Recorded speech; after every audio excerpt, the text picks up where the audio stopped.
Alright everybody, hello, it's me again.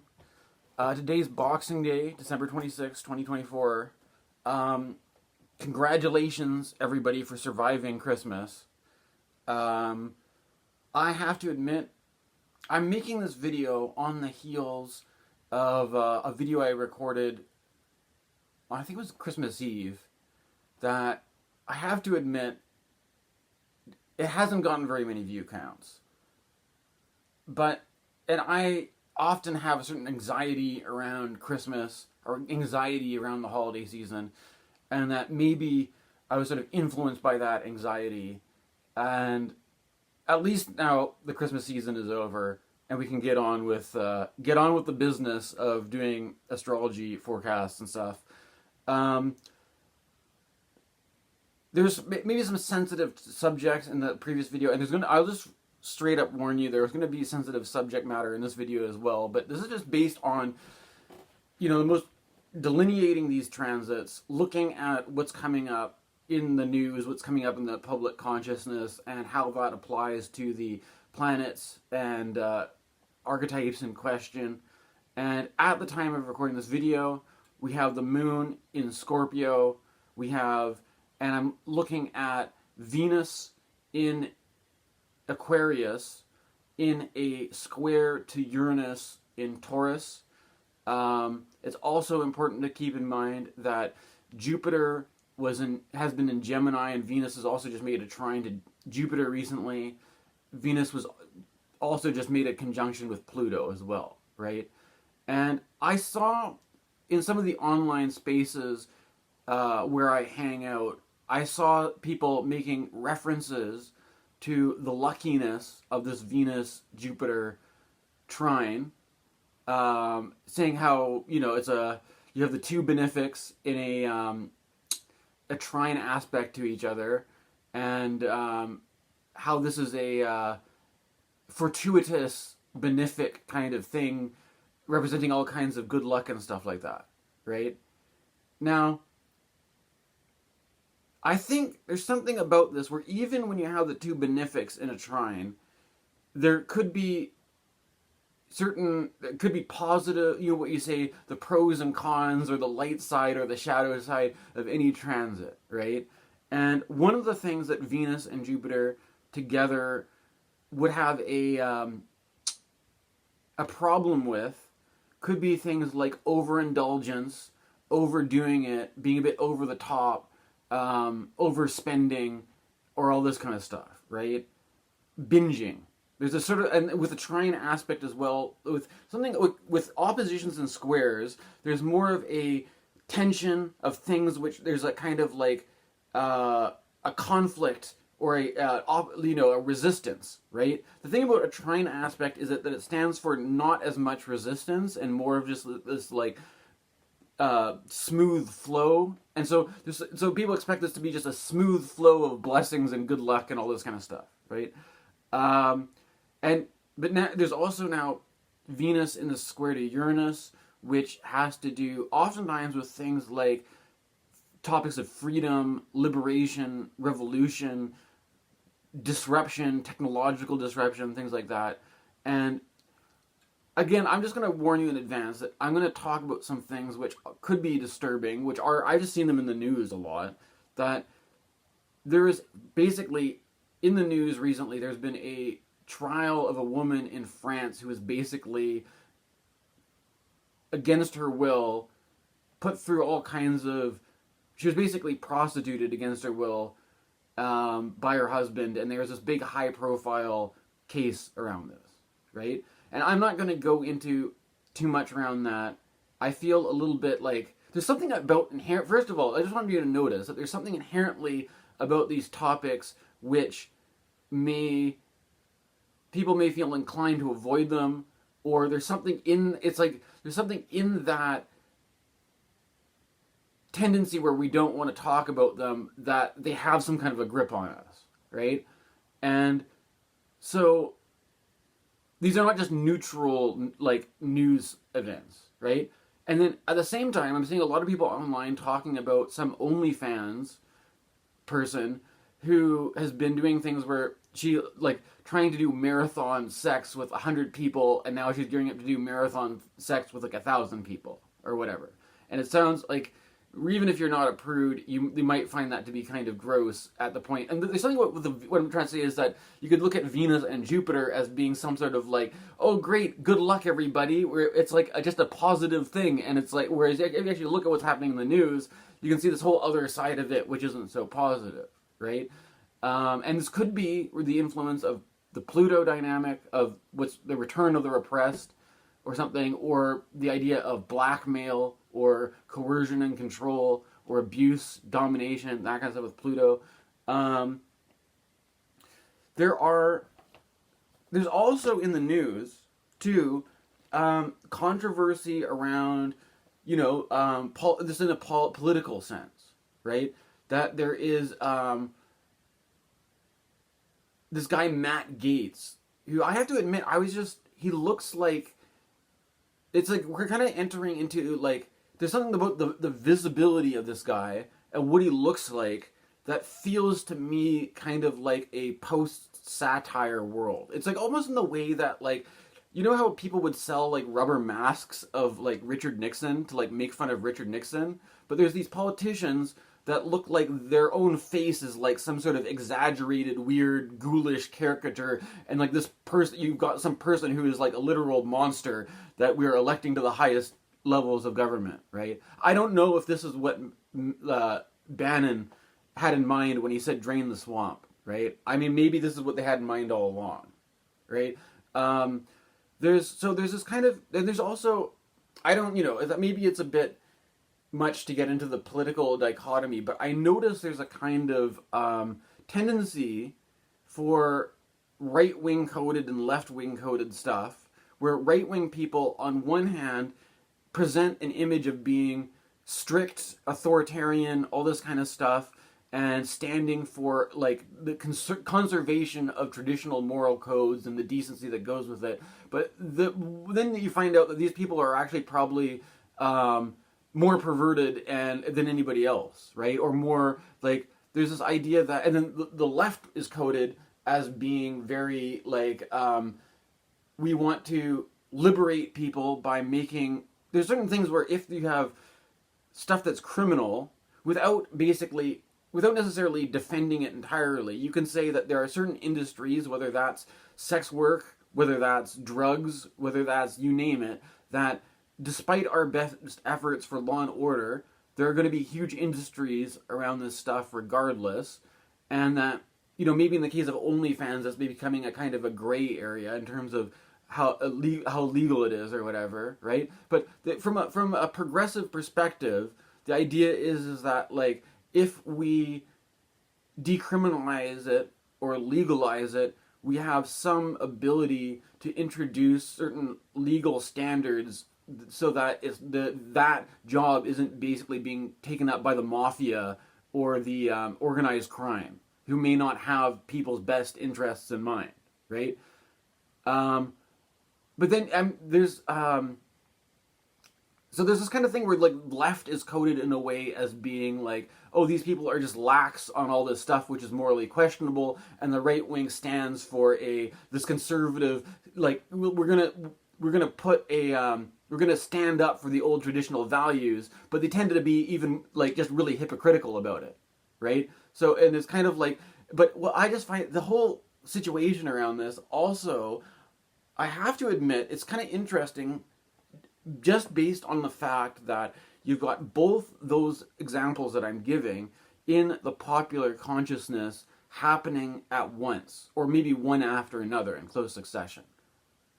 And there's some kind of, I'm not the kind of person who tries to suggest grand kind of conspiracy meta-narratives around this, but if you look at some other things which may not be as immediately related, let's say, as the wars that are going on with Israel and Palestine, or Israel now, involved with wars in other countries, or with Russia and the Ukraine, with what is not maybe outright war, but as a Canadian, we're under threat of annexation by Donald Trump and all this kind of stuff.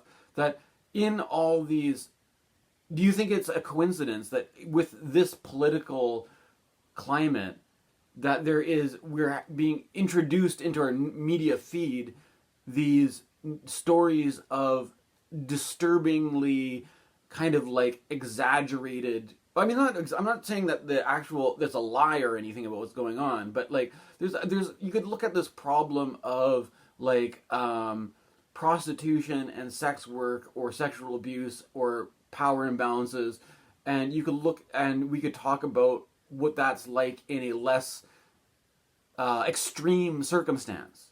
But instead what we have put in front of our face are really extreme triggering stuff at a time when, and we're also at a time when we don't know if we're also getting suggestions that, you know, we may be heading into all this war and stuff like that, right?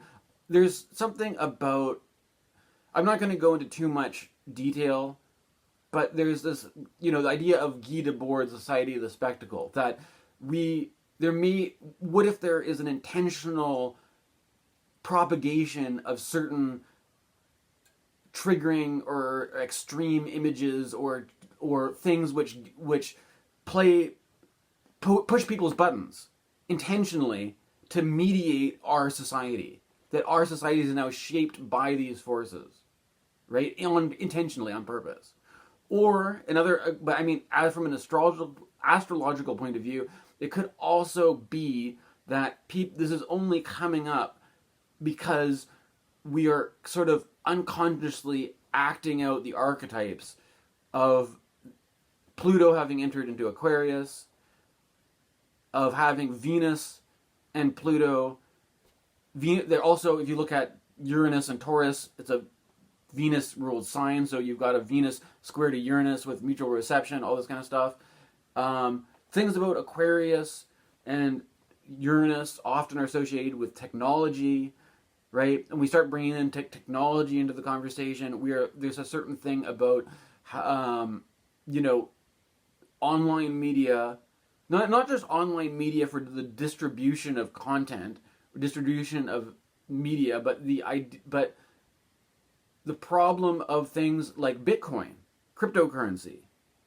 Now, and there's something about this which I live in BC, and the mayor of Vancouver is pushing to make Vancouver a Bitcoin-friendly city, right? There's something about Bitcoin that I personally have a kind of moral reservation against, because the whole idea about Bitcoin is that if you got all this cryptocurrency that can be used on the dark web or something like that, what do you think people are using it to spend on?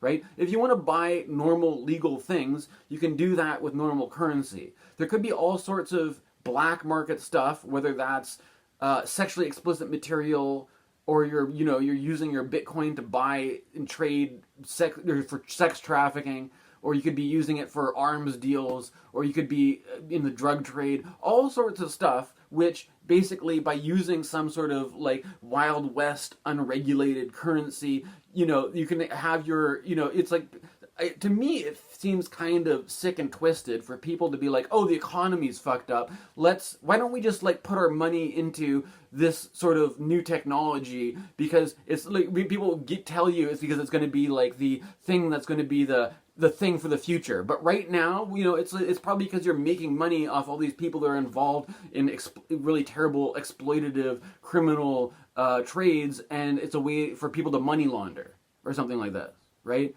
But then, I mean, if you also are just like, you could have your investments wrapped up in the military, right? You could be like, oh, right, like we need to, like, every time Israel fucking bombs a whole village of children, my stocks get big because we need to sell more, weapons or something, right? There's this whole idea that I don't know if I'm being a bit too extreme, but I don't think it's just like morally neutral to make money passively off investments in an unconscious way, where you're just, instead of thinking about what this money is what's the actual value. Because I don't think that currency itself has much value on its own. I think its value primarily comes from its ability to you know, to draw from these other things that people maybe don't like talk about so much, right? So I think that this is not just to do with, you know, some poor woman in France. There could be women like this all over the world who are being exploited all the time, and maybe how are they paying for this? Maybe they're paying for with Bitcoin. Maybe they're paying with cryptocurrency, you know, to keep it off the records, right? This is personally one of the reasons why I have my reservations about making those kinds of investments. Just putting it out there. I don't know, maybe I'm wrong, but I'm just mentioning it. So, yeah, I mean, there's a lot of stuff going on here. There's the whole question of the basic thing with Uranus, with like freedom, liberty, equality, all this kind of stuff, is that there's a whole underworld, Pluto, of crime, criminal behavior, things which we cannot control, that are just going to happen because that's the way the world is, right? And can we admit that this stuff goes on without feeling like we live in a soulless, godless, forsaken world that doesn't mean anything, right? That there is actually some kind of higher truth in the midst of all this human bullshit that we involve ourselves in, right? So there could be a kind of a spiritual liberation outside of all this mess. There could also be the ideal of progressive values in there's a question of what does liberation really mean? What does women's liberation mean? What does sexual liberation mean? And the question about the sex trade, what does it mean to take something that's in the shadows and to bring it out, to basically liberate it, to make it acceptable, or to make to sort of you to approach from a harm reduction point of view. There's some basic problem with this, in that, well, for one thing, like I'm saying, we're dealing with all the most extreme end of the spectrum with what the media is feeding us, but there could possibly be some other room for like instances of this stuff happening which isn't so bad, and yet the things that we pay the most attention to are the most extreme, the most triggering, the most inflammatory stuff, right? So we can sort of imagine maybe that not all of it is this bad, and yet we're living in this world where what the media is showing us is extreme sex, extreme violence. We're like, oh look, it's Christmas time. The Russians are bombing the Ukraine savagely, brutally, and look at all these people getting raped and exploited, and like we have to live in this is the, and then so what's the alternative? You go on a media diet and you watch, you become a child again, right? You're gonna watch Marvel MCU movies, which are basically you have a little bit, you're gonna have some women in tightly fitting superhero outfits, but there's no sex in it. And then you're going to have heroes like Tony Stark that are basically just advertising or glorifying the military-industrial complex, right? So that you're basically you're associating sex with something really dirty and shameful, and that you feel insecure about, so you're going to repress that, and then you're going to seek something out which is more comfortable, which is basically strong, masculine father figures who are keeping you safe by spending lots of money on guns and bombs and ammunition, and that you have this ideal where you have to become a soldier to go fight the brave war, and to bring justice and order to all these sick, twisted criminals or something, right? Then it's all part of this spectacle, which is where they put a lot of money into creating an image like this to make people a certain way, right? And I think this should be just plainly obvious. And if it's not, maybe you need to read some more books and watch less shitty, movies or whatever.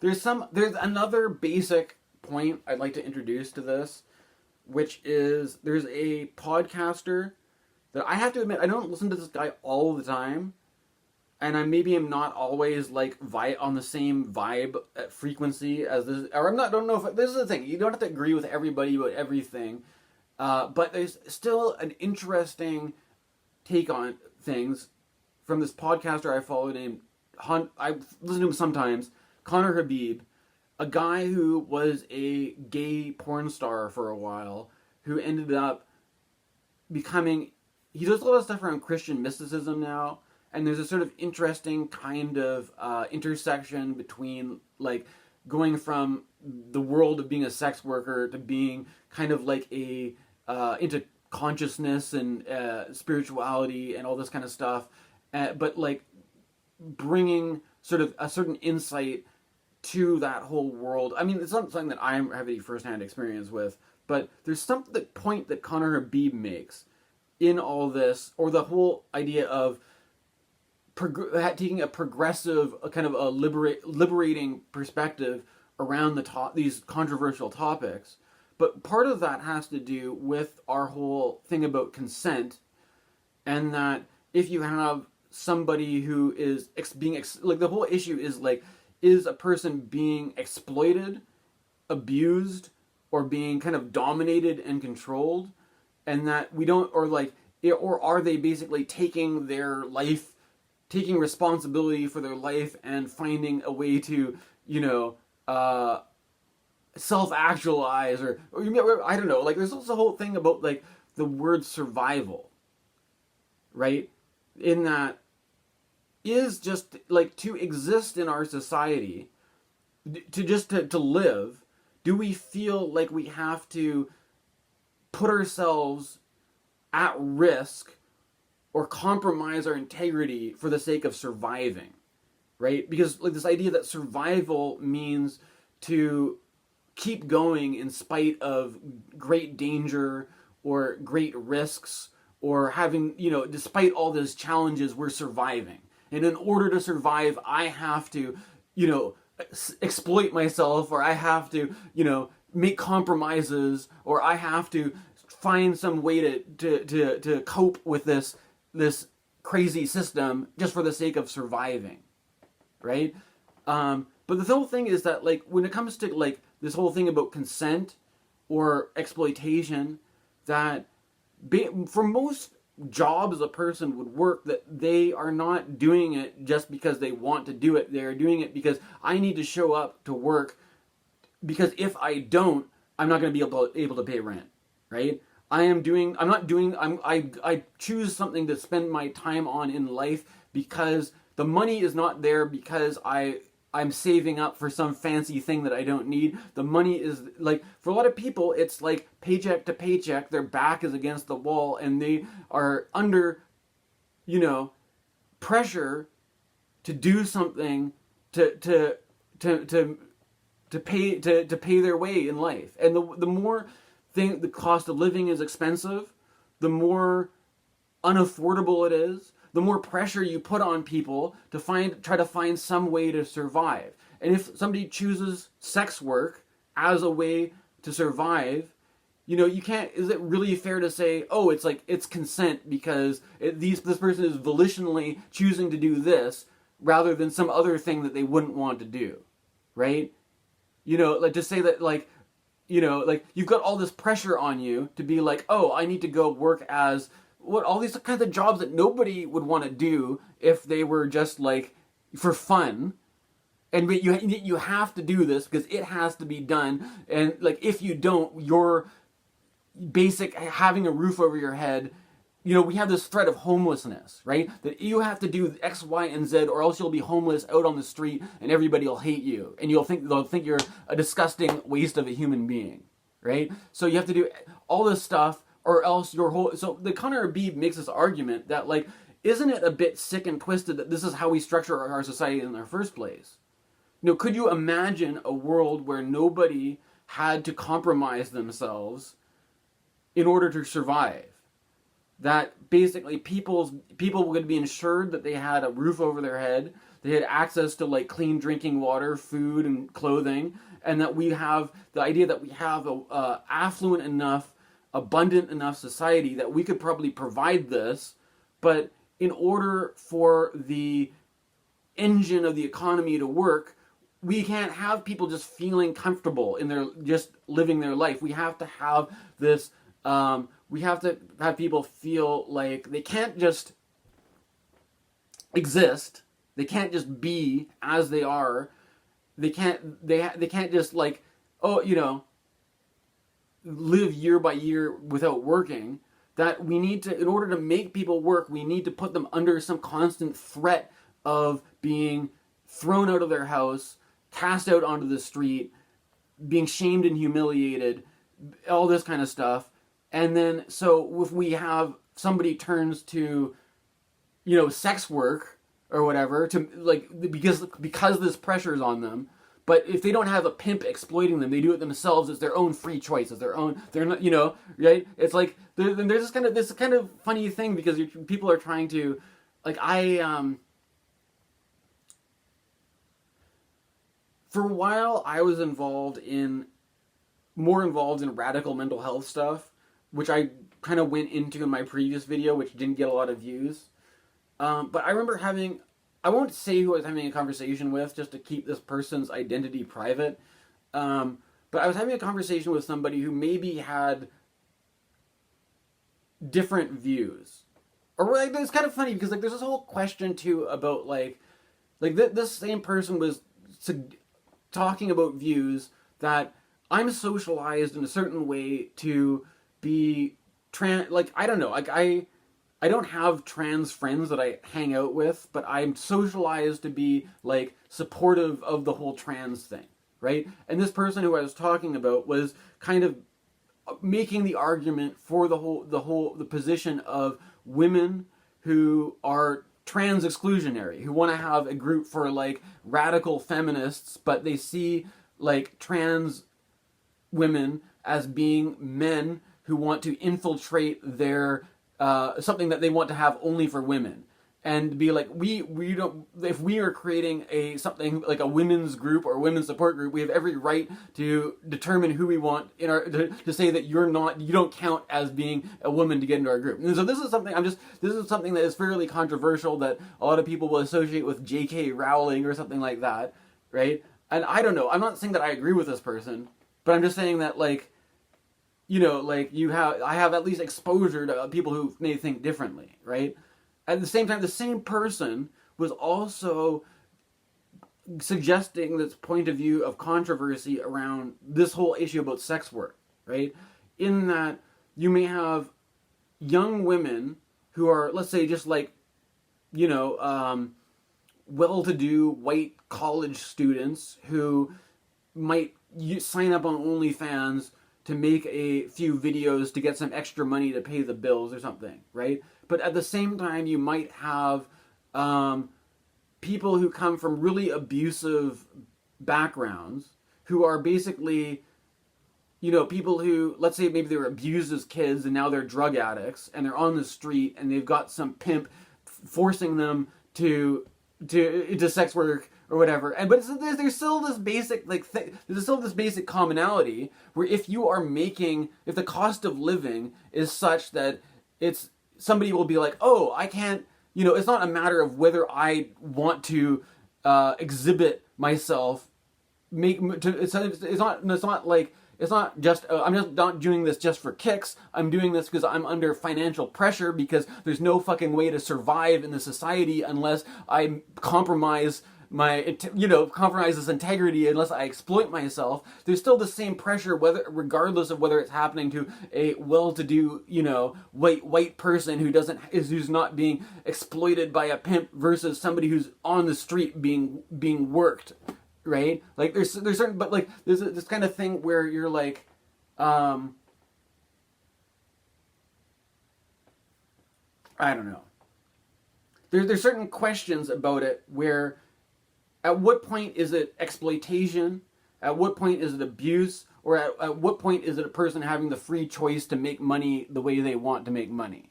Right? And where do you draw the line? And it's also kind of thing that it's like if you had, there's this kind of issue around it too, where there's this idea of like the hydraulic model of consciousness, and the idea that like having a bit of a pressure release or whatever, right? That there's some kind of like, and the idea that, what I'm saying with all this war shit going on, if you look at the history of war, oftentimes what you had is you had young adolescent men who were basically being sent into battle, and it's like there's this kind of connection between the libidinal drive between what they call eros and thanatos, to either have sex or reproduce, or to fight and to kill, and basically the co-opting of the libidinal forces of the masses to turn what is a, basically, because sex is all about reproducing, having children, right? When it's like serving as biological function, right? And we have this thing where we are now, increasingly feeling prudish and repressed around this, and that repression could be used to twist people into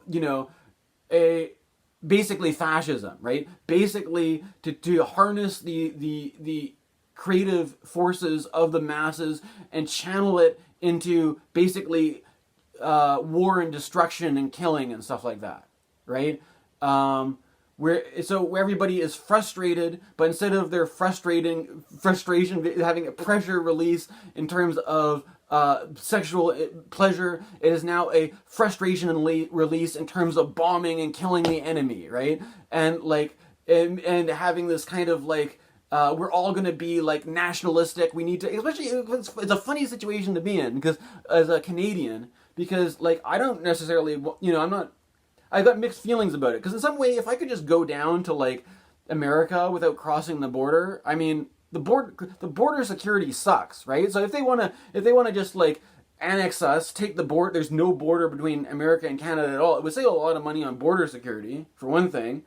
You wouldn't have to worry about, there's a lot of people who might not be allowed to go to America, who now it's their country, right? There could be certain perks if we do get annexed. But there's another kind of issue around this.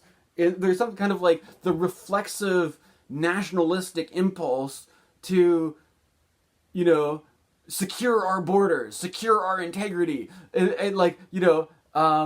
it's a suspiciously investigate all the strangers or something like that, right? Or there's some kind of like turning, instead of having a kind of could be an erotic potential between difference of being like an interest in other people. It's now turning into like we need to fortify our boundaries to protect against all the outside threats, and instead of thinking about like trying to start up romances, we need to fucking like build a fucking bunker and like with all our guns and bombs and be paranoid and hyper vigilant, and also this kind of thing like you can't even trust yourself. You like, what if you can't trust your own drives, because what if I'm just the exploiter? What if I'm, or whatever, or like, so we're living it's a situation that feels really kind of repressed, really kind of sort of like paranoid to the annexation or somebody taking over or something like that, and like the sense that like what if this is all happening intentionally to hijack our creative potentials and shape them, manipulate them in a certain direction, right? This is what it's bringing up for me. I don't know. Thanks for watching. Thanks for all my new followers for following me. Please like and subscribe. Dan's Astrology is here to stay.